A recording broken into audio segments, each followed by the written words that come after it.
Hechos capítulo número 13. Hechos 13, del 13 al 43. Estamos viendo el sermón número 25 en esta serie de sermones en el libro de los Hechos. Estamos viendo la obra del Espíritu Santo en la iglesia. Y no solamente algo que pasó hace 2000 años, sino algo que continúa, algo que sigue Dios haciendo en su iglesia hasta el día de hoy. Y vimos la semana pasada cómo Pablo y Bernabé, ahora el enfoque del libro de los Hechos es sobre ellos, sobre Pablo y su ministerio a los gentiles. Y vimos cómo Pablo tuvo que predicar el evangelio y tuvo que tener esta guerra espiritual contra un hombre llamado Bar Jesús, este falso profeta que quería quitar la atención del evangelio de este hombre Sergio Paulo. Si recuerdan la semana pasada, mencionamos quién era Sergio Paulo, un gobernante de los romanos en esa área de Asia Menor. ¿Y por qué dijimos que era tan importante? ¿Y por qué dijimos que Satanás no quería que Sergio Paulo escuchara el evangelio? Porque si Sergio Paulo se convertía, esto iba a abrir muchas puertas para seguir predicando en esa región. Y es exactamente lo que sucedió. Vimos que al final de la historia la semana pasada, Sergio Paulo creyó no en el milagro solamente, sino en la palabra que predicaba Pablo. Y bien, ahora sí, vamos a Hechos 13, 13 y 14. Lo vamos a tener aquí en la pantalla. Y lo leemos todos juntos, son 2 versículos, dice así. Pablo y sus compañeros navegaron desde Pafos y llegaron a Perge de Panfilia. Pero Juan se apartó de ellos y regresó a Jerusalén. Ellos, saliendo de Perge, llegaron a Antioquía de Pisidia. Hacemos pausa ahí. Tenemos un mapa para ilustrar más o menos dónde es que se encontraban en este viaje misionero exactamente. Jerusalén, subieron a Antioquía de Siria, después el viaje por Pafos hasta donde llegaron a Panfilia y ahora están en Antioquía. Toda esta región todavía lo puede encontrar el día de hoy. ¿Y qué pasó aquí en estos versículos que acabamos de leer? Porque Sergio Paulo creyó el evangelio, lo más probable es que él le dio cartas a Pablo y a Bernabé. ¿Cartas de qué? De autoridad, de pasaje, para poder entrar en esta región y predicar este nuevo mensaje. Recuerda, Sergio Paulo era romano, era de esa religión que adoraba cientos de dioses, pero él al convertirse, ahora declara Jesús es el Señor. Y probablemente le dio cartas a Pablo y Bernabé para que siguieran predicando el evangelio. Por eso es importante. No sabemos quién convirtiéndose va a abrir puertas para que más personas escuchen el evangelio. Y vimos aquí en el texto que dice que Juan, recordamos era Juan Marcos el que escribió el evangelio de Marcos, dice que se apartó de ellos. Si usted conoce el libro de los Hechos, esto fue un gran problema entre Pablo y Bernabé después, que Marcos se apartó de ellos. Dice que regresó a Jerusalén, regresó a la ciudad donde vivía su mamá. ¿Por qué se fue? Esa pregunta? No sabemos. Pudo que tal vez le dio miedo, tal vez extrañó su casa. No nos dice la Biblia por qué, pero marque esto en su Biblia. Cuando Juan Marcos se apartó de Pablo y Bernabé, hubo gran problema después de esto. Y en este viaje que dice llegaron desde Pafos a Perge y luego a Antioquía de Pisidia, es la ciudad donde vamos a ver el día de hoy. Entendamos que la ciudad esta de Antioquía, Pisidia, tenía de altura, porque era entre las montañas, de 1 kilómetro aproximadamente, más de 3,000 pies. Eso es mucho. Pues pastor, yo no sé cuánto es 1 kilómetro, ¿ok? El Empire State Building, un edificio allá en Nueva York, es un edificio grandísimo, tiene de altura medio kilómetro. El Empire State Building en Nueva York. Y ellos caminando subieron las montañas para llegar hasta Antioquía, Pisidia, 1 kilómetro, doble del Empire State Building en Nueva York. ¿Por qué es importante marcar esto? Porque esto fue una seria devoción al evangelio. Ellos estaban interesados en decirles a las personas, Cristo es el Mesías. Y bien, el día de hoy vamos a leer mucha Biblia. Le pido que vaya conmigo ahí. Hechos 13, 14 al 22. Ya vimos, Pablo llega a Antioquía de Pisidia con Bernabé, 1 kilómetro, subiendo las montañas para predicar el evangelio. Y lo primero que vemos es esto, que la historia de Israel señala, apunta a Jesús. Hechos 13, 14 al 22. Vamos a leer, dice así, de una forma alternada. Y en el día de reposo entraron a la sinagoga y se sentaron. 15. Después de la lectura de la ley y los profetas, los oficiales de la sinagoga les mandaron a decir, hermanos, si tienen alguna palabra de exhortación para el pueblo, hablen. Qué buena invitación, ¿no? Que nos dijeran, hermano, ¿quieres compartir algo? Por favor, comparte. Pablo se levantó. ¿Y qué es lo que no hizo? No se puso a hacer señales. No se puso a hablar en lenguas. No se puso a decretar y declarar. ¿Qué hizo Pablo? Se levantó, haciendo señal con la mano para que callasen, dijo, hombres de Israel y los que temen a Dios, escuchen, 17. Dios de este pueblo de Israel escogió a nuestros padres y engrandeció al pueblo durante su estancia en la tierra de Egipto, y con brazo fuerte los sacó de ella. ¿Qué empieza a hacer Pablo? Empieza a ir por el Antiguo Testamento. Empieza a hablar de la historia del pueblo de Israel. Por eso es importante nosotros conocer el Antiguo Testamento. Si decimos que Cristo, pues es que Cristo ya vino, ya se cumplió. Sí, se cumplió, pero tenemos que saber qué es lo que se cumplió. Y comprender la Biblia es comprender esta historia del pueblo de Israel. Y vamos a ver parte de esto. Dice 17, el Dios del pueblo de Israel escogió a nuestros padres. Recuerda, Pablo está hablando entre judíos, y engrandeció al pueblo durante su estancia en la tierra de Egipto, fueron esclavos en Egipto, y con brazo fuerte los sacó de ella. Por un periodo como de 40 años los soportó en el desierto. Después de salir de Egipto, desierto, 19. 7 naciones en la tierra de Canaán repartió sus tierras en herencia. Todo esto duró como 450 años. Comprendamos, 20. Después de esto, Dios les dio jueces hasta el profeta Samuel, 21. Entonces ellos pidieron un rey, y Dios le dio a Saúl, hijo de Cis, varón de la tribu de Benjamín, durante 40 años.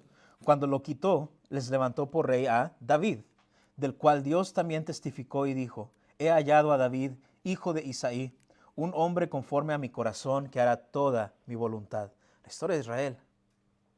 Dios preparando un pueblo que no era nadie, que no tenía nada especial para su propósito. Parte de este propósito era, como vamos a ver aquí, llamar a David, al rey David. Y bien, vemos varias cosas aquí en esta parte del sermón de Pablo. Lo primero, vemos la estrategia de Pablo. La estrategia de Pablo en todas las ciudades era entrar a las sinagogas, en las congregaciones de los judíos que observaban la ley de Moisés. Y su estrategia era, voy a ir a donde ya están hablando del Antiguo Testamento para enseñarles que se ha cumplido en Jesús el Mesías. Esa es la estrategia. Es como cuando Jesús le dijo a los misioneros, entren a la ciudad 2 por 2, busquen personas de paz. Y si encuentran paz, quédense, de ahí evangelicen. Si no encuentran paz, quítense el polvo de los pies, de las manos, váyanse. La idea es esa. Cuando evangelizamos es buscar personas de paz, personas que cuando usted le pregunta, ¿crees en Dios? Te diga, sí, perfecto. ¿Crees en Dios? ¿Tienes una relación con Dios? Sí, pero tengo preguntas. Perfecto. Ahí es donde queremos iniciar. Es lo que hacía Pablo. Y él lo que hacía, y es el título del sermón, él conectaba todas las escrituras del Antiguo Testamento a Jesús. ¿De dónde aprendió esto Pablo? De Jesús mismo. Mire conmigo en Lucas 24, 25 y 27. Y en esta porción de la Biblia, ¿qué acaba de pasar? Jesús resucitó entre los muertos, se apareció a sus discípulos, a varios de ellos. Y aquí se encuentra con 2 discípulos que vienen hablando de qué triste murió Jesús, ya se ha acabado nuestra fe. Jesús empieza a hablar con ellos y mira lo que les dice. Él les dijo, oh insensatos y tardos de corazón para creer todo lo que los profetas han dicho. ¿No era necesario que el Cristo padeciera estas cosas y entrara en su gloria? Y mire el 27. Comenzando desde Moisés, la ley, el Antiguo Testamento, y todos los profetas, les explicó lo que había en todas las Escrituras acerca de sí mismo. La Biblia se trata de Jesús. La Biblia, todo apunta a Jesús. Y nosotros como cristianos debemos conectar toda la palabra hacia Jesús. Esa forma en que siempre mencionamos, como tú lees tu Biblia, dice cómo vives. Porque la Biblia se trata de Jesús. Y hablaba de esto con mi esposa el día de ayer. Estamos platicando de Navidad, de comprar regalos, todo este tipo de cosas. Y mencionábamos eso, que al final de cuentas, la Navidad se trata de Jesús. Sí, regalos, sí, familia, perfecto. Se trata de Jesús. Recordar que el Salvador del mundo, Dios, vino a este mundo en la forma de un bebé para vivir entre nosotros. El regalo más precioso que Dios Padre pudo habernos dado, Dios Hijo. Toda la Biblia es de Jesús. Y la historia del Antiguo Testamento, debemos entender esto, es la historia de que Dios preparando el camino para su Hijo Jesús. Primero, eligiendo a un pueblo para ser una nación. Luego, demostrando a través de todo el Antiguo Testamento cómo es que los humanos no se pueden salvar a sí mismos.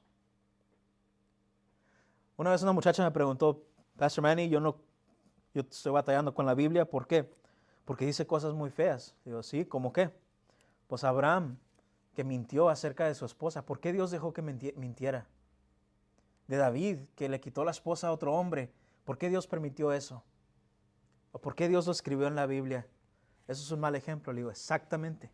Ese es el punto.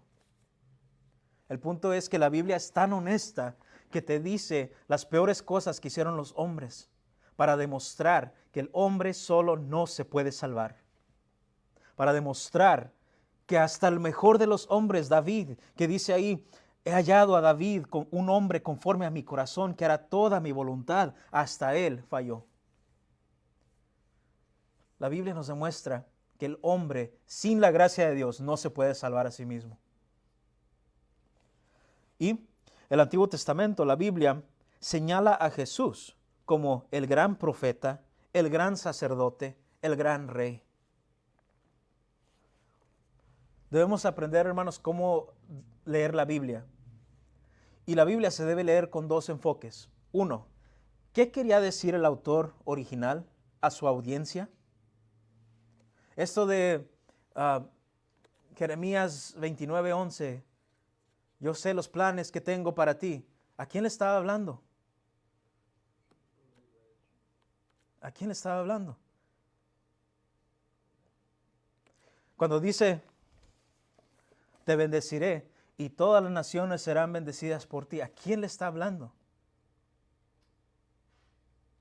Cuando dice, bendeciré a los que te bendigan, maldeciré a los que te maldigan, ¿a quién está hablando? No a nosotros. Tenía un propósito original el autor en el Antiguo Testamento. Debemos aprender a leer la Biblia. Y esas promesas fueron dadas a unas personas que vivieron hace muchos años. Pero también debemos aprender a leer la Biblia con un segundo enfoque. Que sí, que era la intención del autor original y también cómo es que Dios estaba prefigurando a Jesús en el Antiguo Testamento. Cómo es que ya estaba preparándonos. Y vamos a hacer algo muy interesante en estos momentos. Vamos a ir libro por libro en el Antiguo Testamento para resaltar y ver cómo nos presenta a Jesús. ¿Listos? Tomen fotos, tomen apuntes, pónganse el cinturón. Vamos a ir muy rápido. Y le pido su ayuda. Primer libro de la Biblia, ¿qué es? Es Génesis. Y ahí la Biblia nos presenta a Jesús como el Logos, el Creador y la simiente de la mujer. Algunos amigos católicos dicen que ahí el héroe de la historia es María, que aplasta la cabeza de Satanás, la serpiente. Hasta se ve en las imágenes que tienen ellos. Y no es cierto, no fue María, fue Jesús, la simiente de la mujer. Ahí nos demuestra que Jesús es el creador. Usted puede entender esto, que el creador del universo vino a la tierra como un bebé para morir por usted y por mí. Génesis presenta a Jesús como el creador. Éxodo, la historia del Éxodo, Cuando Dios libró a su pueblo de la esclavitud de Egipto, y en el Éxodo nos demuestra a Jesús como el Cordero de Pascua. Último de los juicios en contra de los egipcios era la muerte del primogénito. Pero dice, si pintas la puerta con sangre, el ángel del Señor pasará por encima de ustedes, no entrará la muerte en sus hogares. Jesús es el Cordero de Pascua, el que hace que nos cubran de la muerte. 3. ¿Cuál es el tercer libro de la Biblia? Levítico. Levítico, de los levitas, de esta tribu de los israelitas que iban a ser los sacerdotes, nos presenta a Jesús como el sumo sacerdote. El sacerdote que llevaba las oraciones, las plegarias del pueblo ante Dios.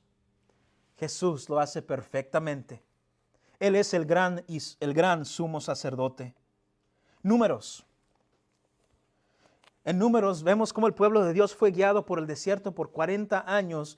¿Cómo? Con una torre de nube de día y fuego de noche.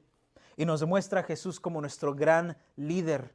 Y si le seguimos a Él, tendremos vida y entrada a la tierra prometida. En Deuteronomio, Jesús nos es presentado como el profeta, como Moisés. Moisés les da la ley y les dice, después de mí vendrá otro profeta que va a ser igual a mí. Ese fue Jesús. Ese es Jesús. En Josué nos presenta al Señor Jesús como el comandante del ejército del Señor.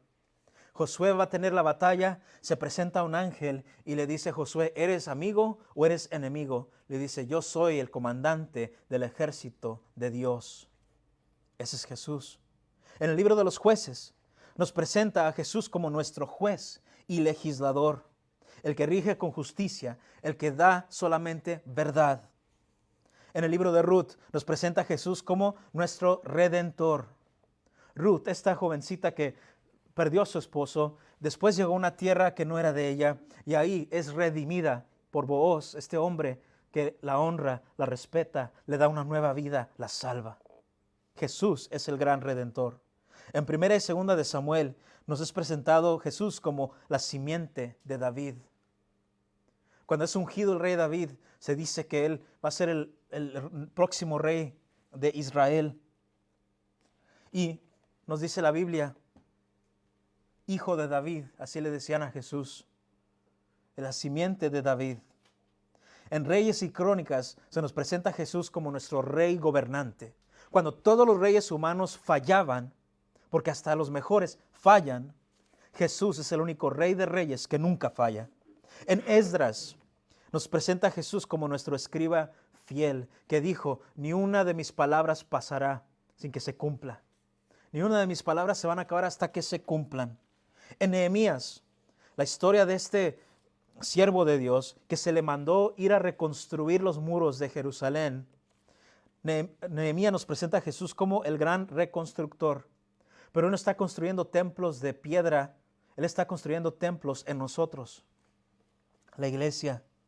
En Esther nos presenta a Jesús como nuestro defensor y salvador. Esther es un libro donde no se menciona una sola vez el nombre de Dios. Y por eso algunos querían sacar este libro de la Biblia, porque no se menciona el nombre de Dios. Pero cuando lees la historia, ves que Dios, la mano de Dios estaba en todo. Esther nos presenta a Jesús como nuestro defensor y protector.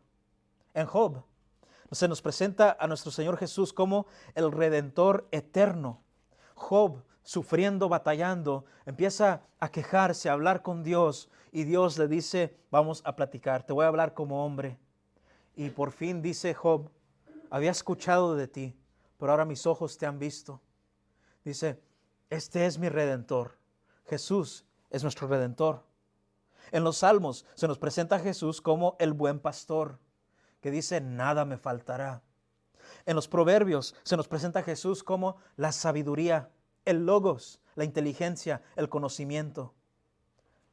Proverbios que nos habla tanta sabiduría para vida práctica, porque Jesús es la sabiduría.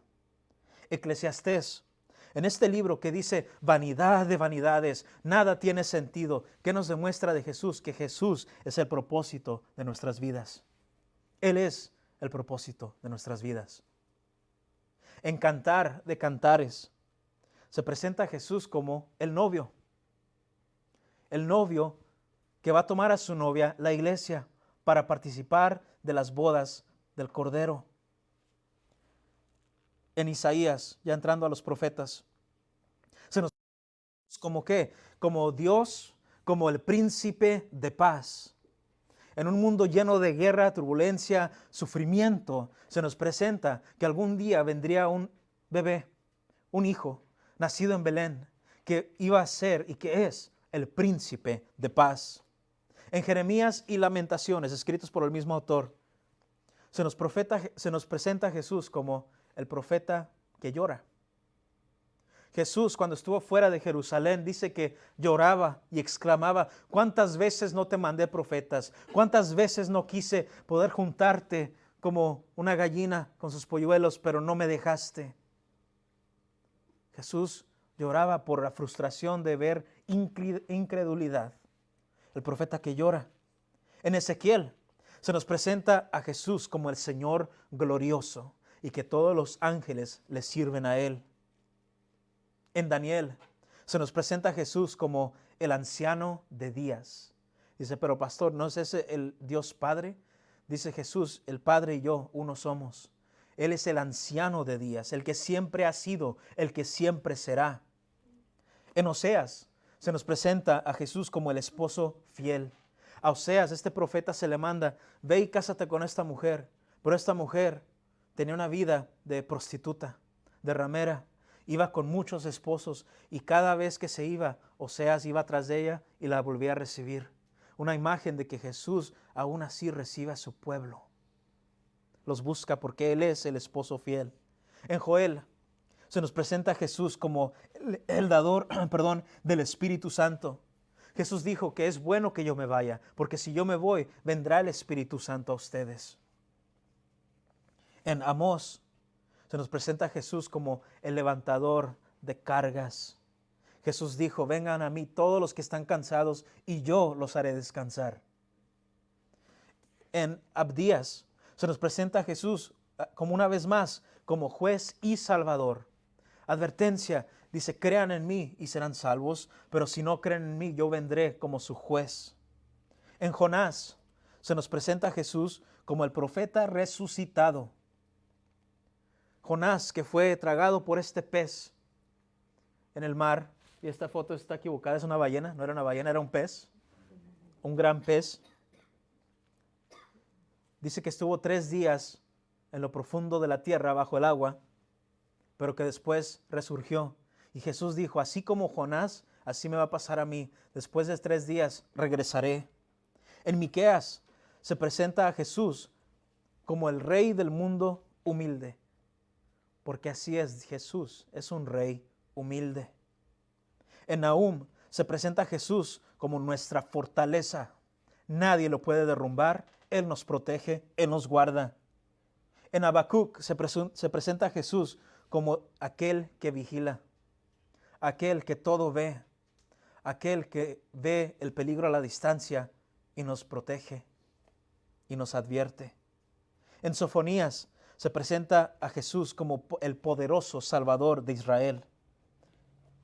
En Ageo se presenta a Jesús como el restaurador, que dice: mira lo que ha pasado, pero yo voy a hacer todas las cosas nuevas. En Zacarías se presenta a Jesús no solamente como la raíz de David, sino como la rama de David. Él es el que trajo a David y Él es el descendiente de David al mismo tiempo. Y por último, en Malaquías, Jesús es presentado como el Hijo de Justicia, el Dios justo que juzga de una forma correcta. Dice Pastor Manny, pero el nombre de Jesús se menciona en el Antiguo Testamento. Jesús siempre ha estado ahí. Jesús siempre ha sido presentado. Y lo que acabamos de ver con Pablo, él señalaba todo esto se cumple en Jesús Mesías.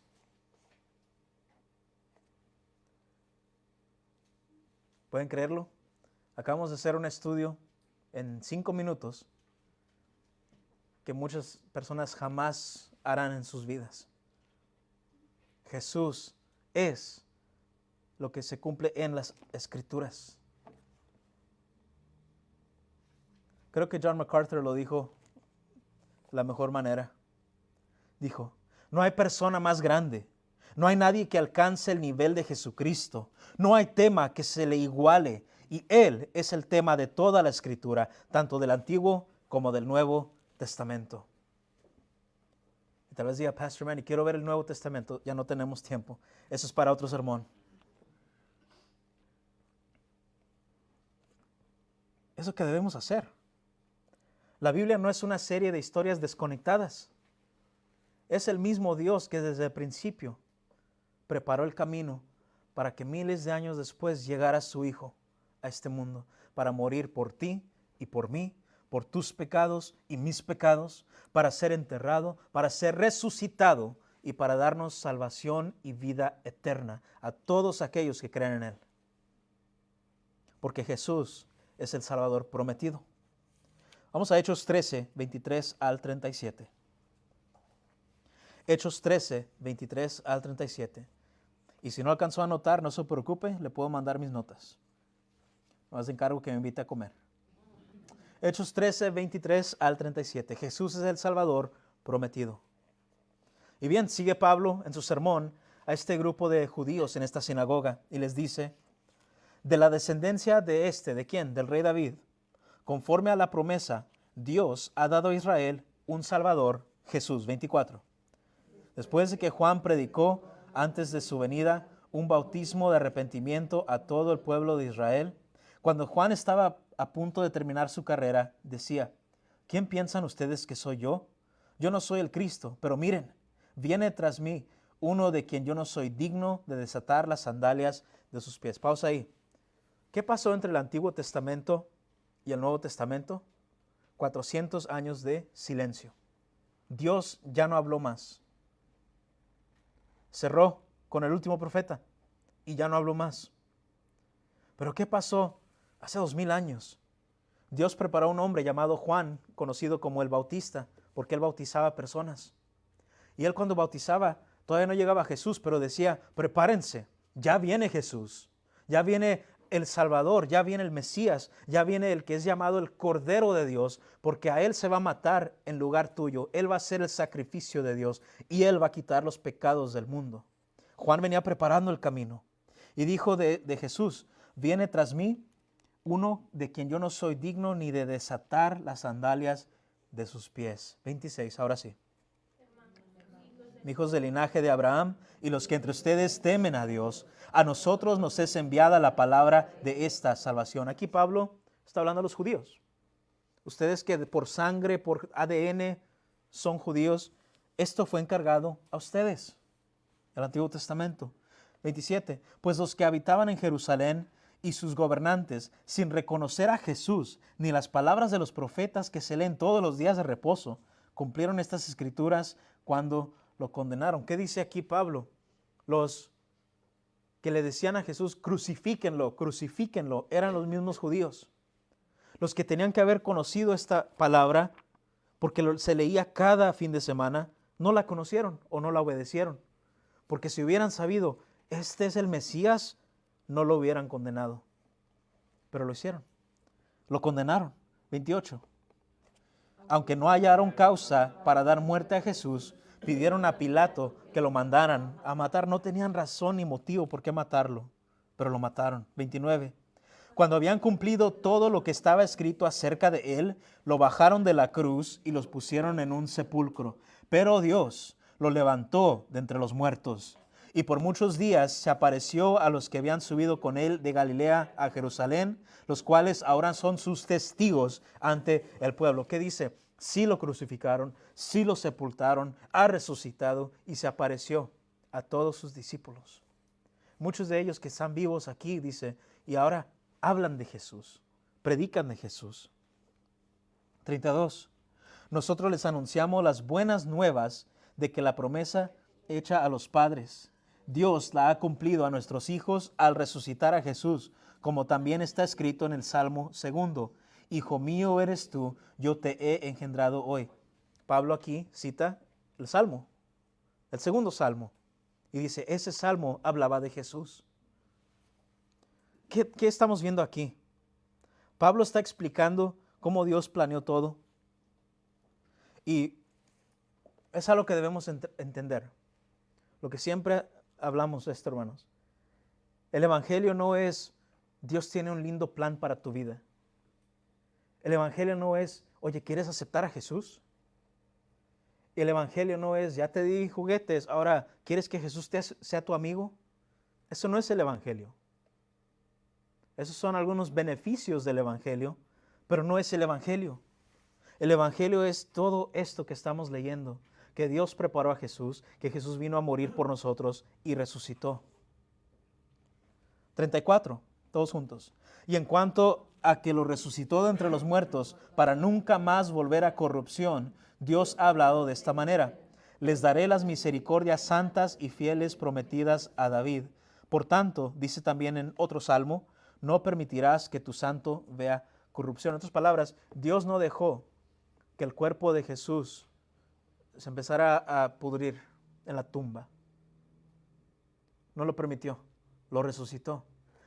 ¿En cuántos días empieza a pudrir el cuerpo humano de muerto? Eso es cuando entra la mortandad, pero ¿cuándo empieza? 3 a 4 días. Si recuerda Lázaro, el amigo de Jesús, cuando estaba vendado, dice que apestaba. ¿Por qué? Ya se estaba pudriendo su cuerpo. El 4.º día. Jesús resucitó al 3.er día.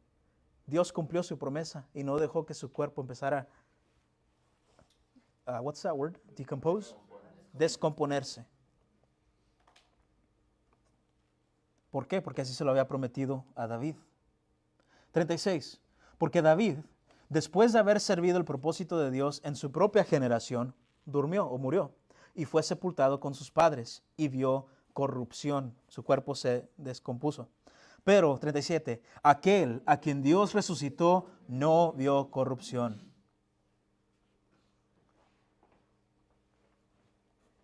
Pablo habla de Jesús y enfatiza esto, que Jesús fue crucificado, que fue colgado en un árbol.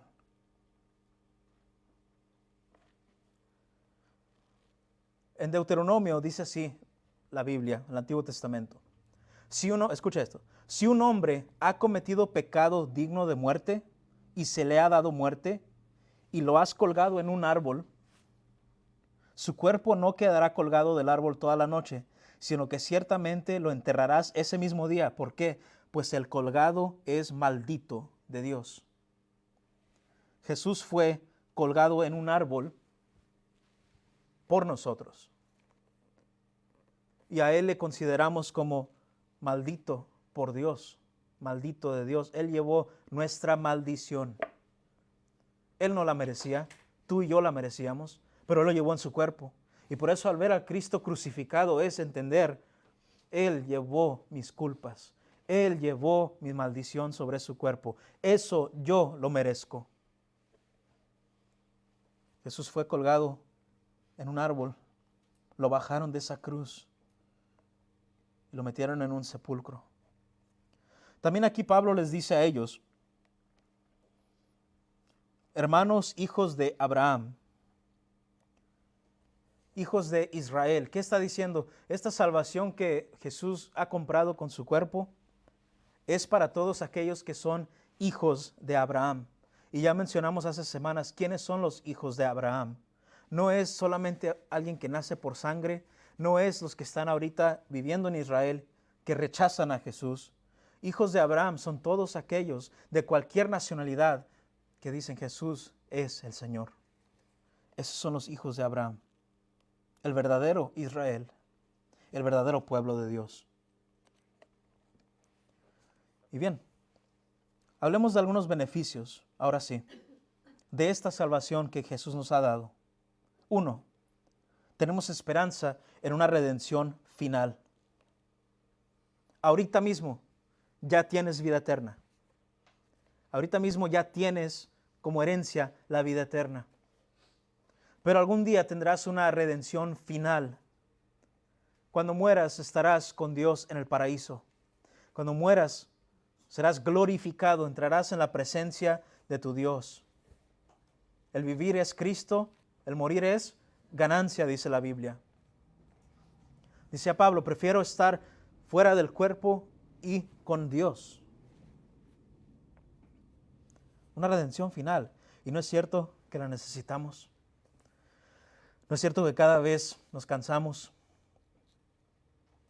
Yo desearía que hubiera un domingo donde no hay nadie enfermo en nuestra iglesia.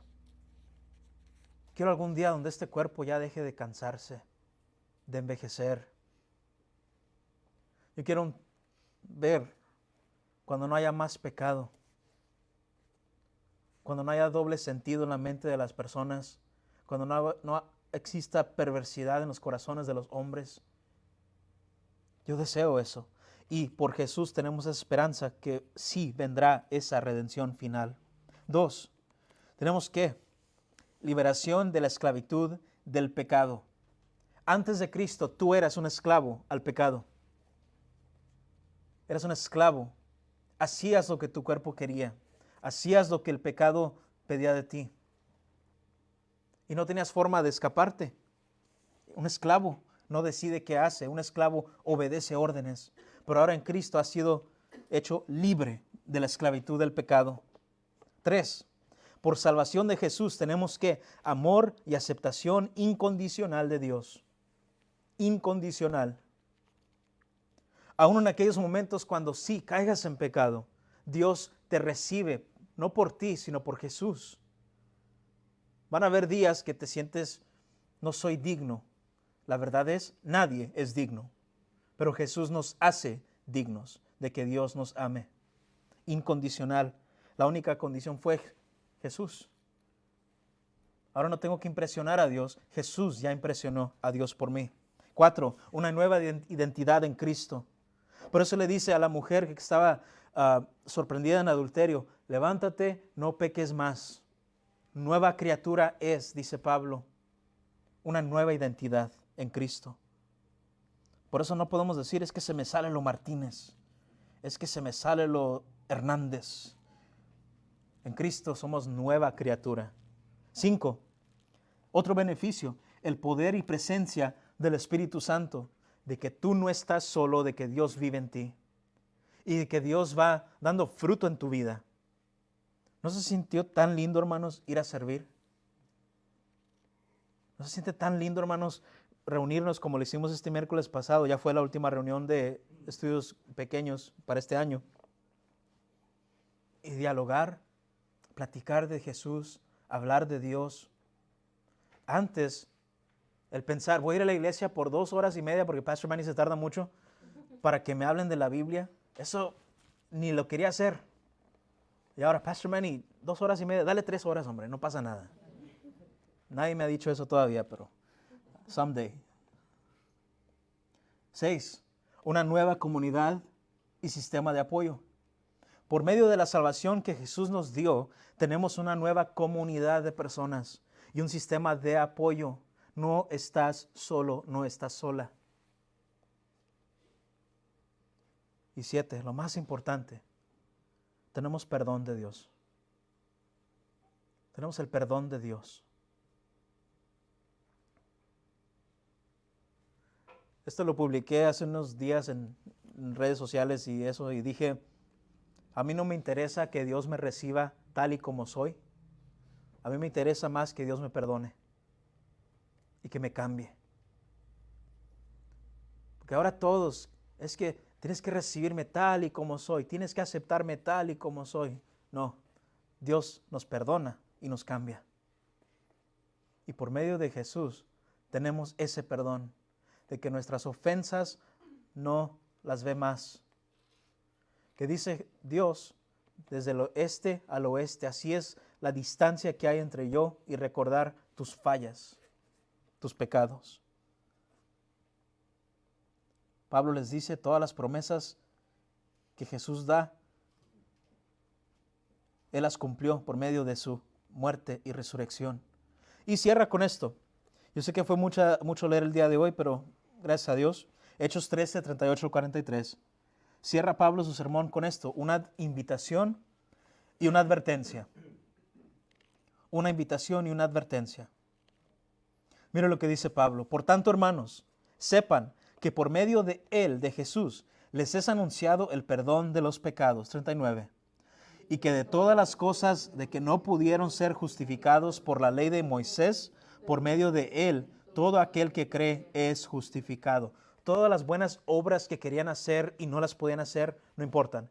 Jesús, él las cumplió, es lo que está diciendo aquí. Y si crees en él, eres justificado, que eres justo con Dios, eres perdonado para con Dios. 40. Tengan pues, aquí está la advertencia. Tengan pues cuidado de que no venga sobre ustedes aquello de que se habla en los profetas. Mire esto, 41. Miren burladores, maravíllense y perezcan, porque yo hago una obra en sus días, una obra que ustedes nunca creerían, aunque alguien se las describiera. Pablo aquí cita al libro de Habacuc, un profeta. Ese profeta en su tiempo le dijo a los de Israel, créanle a Dios, pero si no le creen a Dios, burladores, van a perecer, van a ser destruidos. ¿Y qué pasó con Israel en el tiempo de Habacuc? Vino el pueblo de Babilonia y los hizo pedazos. Se cumplió esa promesa.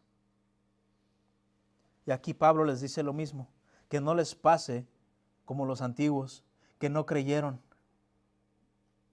Así que Pablo ofrece la salvación y da una advertencia si lo rechazas. Esa es la predicación verdadera. Puedo estar aquí, hermanos, con ustedes 40 minutos hablándote. Tú puedes. En Cristo eres más que vencedor. Todo puedo en Cristo que me fortalece, con un verso fuera de contexto. Pero prefiero hacer lo que hacía Pablo. Ofrecerte la salvación que Dios te da y advertirte de que si la rechazas no hay más salvación para ti. Mientras tengas vida, tengas oportunidad de creer, cree. Porque algún día vendrá lo que se llama el fin de la paciencia y de la gracia de Dios. 42. Al salir Pablo y Bernabé, la gente les rogaba que el siguiente día de reposo les hablaran de estas cosas. Es como algunos me han dicho aquí. Me acuerdo cuando, de hecho Daniel, cuando todavía no era parte de nuestra iglesia, le decía a Juan, yo voy a ir a Logos para que me den con la Biblia. Yo voy para que me den bibliazos. Regresaba cada día de reposo para que le dieran más. Y así decían estos hermanos, sí, por favor, regresa Pablo, sigue hablándonos, por favor. 43. Terminada la reunión de la sinagoga, muchos de los judíos y de los prosélitos, los que no eran judíos pero creían en Dios, temerosos de Dios, siguieron a Pablo y a Bernabé, quienes hablándoles les instaban a perseverar en la gracia de Dios.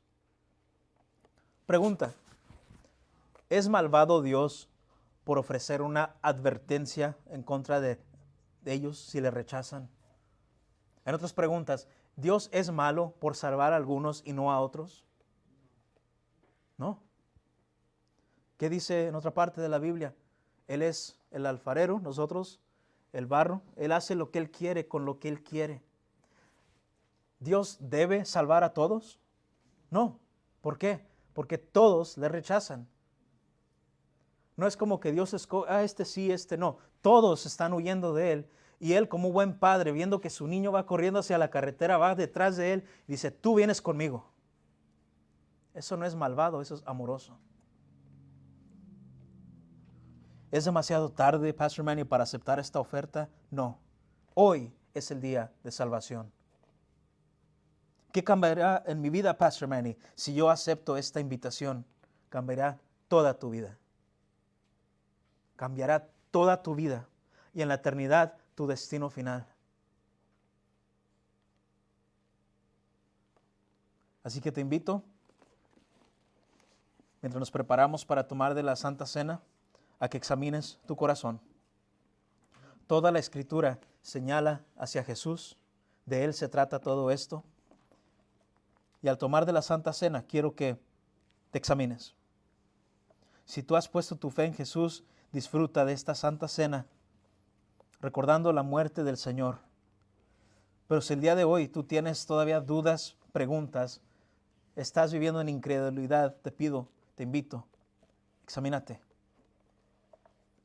Dice así la palabra. De manera que el que